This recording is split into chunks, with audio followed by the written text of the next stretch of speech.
Hi everyone.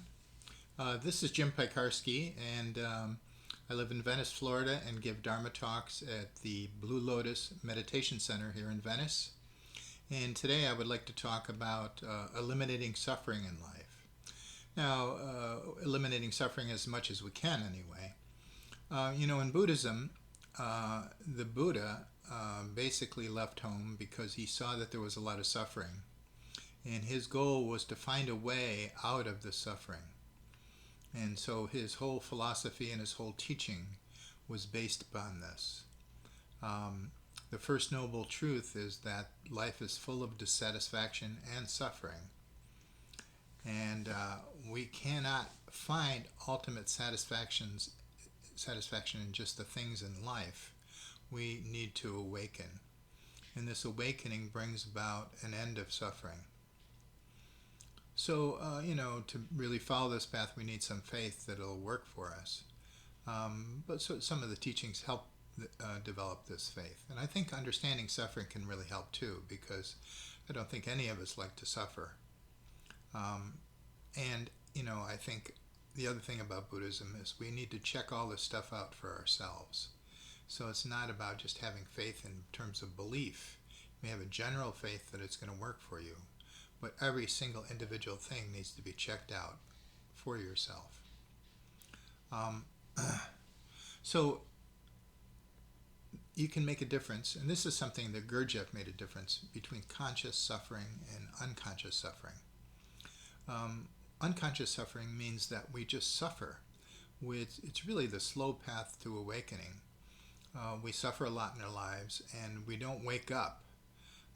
We repeat the same mistakes over and over and over again until the suffering becomes so great that we have no choice but to look at our actions and see how we're creating our own suffering. In contrast, conscious suffering is that we face and become aware of our suffering and its causes. So this is a much more conscious approach to suffering, much more mindful approach to suffering. So in Buddhism, suffering is due to mistaken views. It's called samsara, or delusion.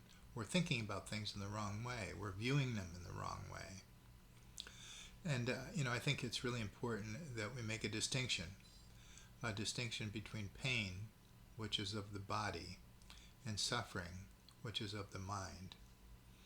Now, I'm making that distinction. Not everybody makes that distinction or defines them that way, but I think it's really important to make that distinction because we have a lot of ability to eliminate suffering, but pain is just a fact of life, and our bodies are going to be painful at times. So suffering is basically reactive. It's in our minds. And suffering can be a reaction to pain. So if you have, a pain, you can start reacting to it. Why do I have this pain? And, all these psychological reactions to it. So these psychological reactions are basically in thought. So, we're thinking something negative about the situation. The Buddha talked about two arrows. One is the first arrow, which is pain, and then the second arrow is the arrow of suffering, our reaction to the pain. So it's a story we weave, and the story is painful in itself. So one of the things we have to do is really discriminate between what is pain in our lives and what is suffering. Because if we try to change the pain, we're going to be frustrated. And we need to understand exactly what part we can change. So we really need to look at our reactivity, look at our mistaken views about our situation.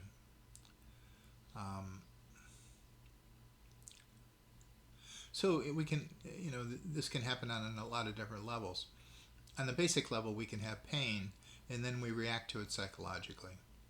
So at one point in my life, I had a kidney stone, and it almost felt like I was going to panic because it was so painful. So the panic was a psychological reaction to it, where the kidney stone was the pain. Another level we can have is reaction to something psychological. So for instance, someone says something to us that's really cutting, and really painful to us. Well, we experience that pain, but at the same time, we create a story around it. I can't believe that person did that to me. What's wrong with them? Is there something wrong with me? Yada, yada, yada, which is a story. And that story in itself is suffering because it creates tension and stress in us. Another area that we can experience suffering is due to something in the unconscious. So a person may have had an experience in water where they almost drowned or something, and then they get fearful around water, around boats or swimming or any of those things. This psychological reaction is due to unconscious, unprocessed material. It's still psychological and it still needs to be dealt with, and it's still a distortion because the water is possibly dangerous, but it's only dangerous if you put yourself in danger. So we're reacting to it in a diluted way, in a mistaken manner.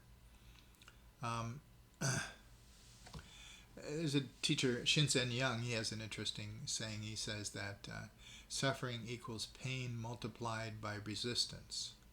So we have pain and then we resist the pain, and that creates our suffering. Spiritual purification equals pain multiplied by equanimity. In other words, we're feeling pain and yet we're not reacting to it. We're just being equanimous. So one of the things we need to train ourselves anytime we have suffering is we need to, the tendency is to blame others. The tendency is to blame our environment. And that's so inculcated in us that it's very difficult for us to do something different. So the thing we have to do is train ourselves. As soon as we feel suffering, we have to ask ourselves, how is my view contributing to this right now? How am I looking at things? How am I viewing things? What are my beliefs about the situation? How am I talking to myself? All these mental components are associated with the suffering, and we need to see which ones are creating the suffering or helping the suffering to continue.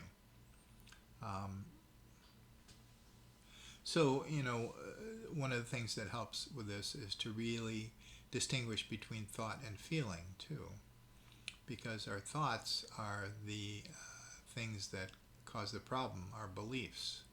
The feelings in our body are just reactions to those thoughts. So we can have a pain, and that's purely physical, and we can have a psychological reaction to it. Why me? Why me? Why me? And then that why me creates a feeling of depression or feeling of sadness or something in our body. So our body responds not only to physical events, it responds to mental events too. And if the mental events are negative, then we have negative feelings in response to those negative thoughts.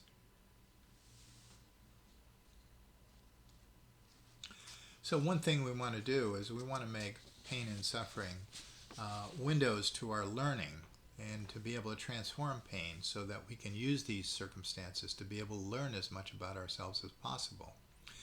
Really, life is not what we think it is. It's not that everybody needs to be happy and, this is all, whatever, how come I'm not unhappy? It's basically a mystery. But one thing is that part of this mystery is that we have a lot of illusions about life.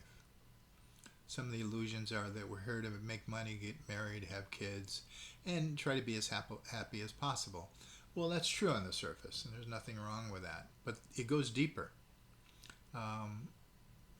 Another myth is that we need to change things socially to be better, and then we will be happy.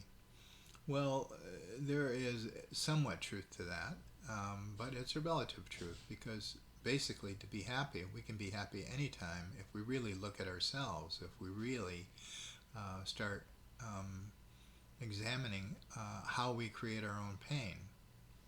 And life is a reflection of our consciousness. So basically, the purpose of life is not just to make money or whatever. It's to really develop loving and learning compassion and wisdom. Compassion and wisdom are parts of our true nature, so that we really need to develop these parts. And the more we develop it, the more we are sitting in our true nature, and the better we feel. We're true to ourselves. We're true to our authenticity. So we're really here to have joy, but this joy comes from being in line with our true nature. So suffering is a feedback signal. It's telling us that we're not seeing the world as it is, or not accepting it as it is. It's also telling us to wake up. And if we're on a spiritual path, what happens is that we can transform our suffering to wisdom, and we can transform our suffering to a certain type of joy that's not dependent upon how our body's doing. And this joy is the joy of awakening. So you can either suffer unconsciously, where you basically allow yourself to suffer and not learn from it, or we can really take a conscious and intentional approach, that I'm going to take these situations and learn from them as much as I can. The other thing about pain is that sometimes the lesson is not that we're creating it, like a criminal who continues to rob stores and gets thrown in jail. I mean, they have a specific lesson there. Sometimes our lessons about pain and suffering are more general. So sometimes we'll have pain for long periods in our life, and the thing that we have to develop in that, the lesson, is for us to learn patience, for us to learn equanimity, for us to learn not to react, for us to learn not to blame or judge others or our situation, not to turn it against ourselves. What's wrong with me? So sometimes the lesson is more general, and there's no specific thing we can see that we did that created the pain or the suffering. But a lot of times there is, and we need to check and see if it is. So we really want to create an intention that will relieve our suffering. And the whole Buddhist path is about relieving suffering. Practicing ethical behavior that relieves our suffering. Practicing meditation gives us peace and wisdom. And we use the techniques of Buddhism and other spiritual approaches to really move through our suffering and create something new for ourselves. A joyous existence where suffering is non-existent or minimal. Now, we'll never be able to erase pain, except through medical and just taking care of our bodies. But suffering is something that we really can work with. And suffering becomes an opportunity. It becomes an opportunity to find something about ourselves, or to develop some quality that we need to develop spiritually. Or it can show us where we have a mistaken point of view, and that mistaken point of view is the thing that's creating our suffering. So I encourage everyone here to really consider that you can consciously suffer, which means that you really take it on as an intention to learn from it, and then the suffering is you move through it much more quickly. You can move through lifetimes of suffering in a decade or whatever if you really take it on consciously and really start learning from it. So I encourage people to do that, because it is tragic when people suffer and they just suffer over and over and over again. They blame the world or they blame other people, and they never get to learn and they never get to change it. So good luck with suffering. It's a really challenging thing in our lives. And I hope this is helpful in some way, because I think if we change our attitude toward it, it will be helpful.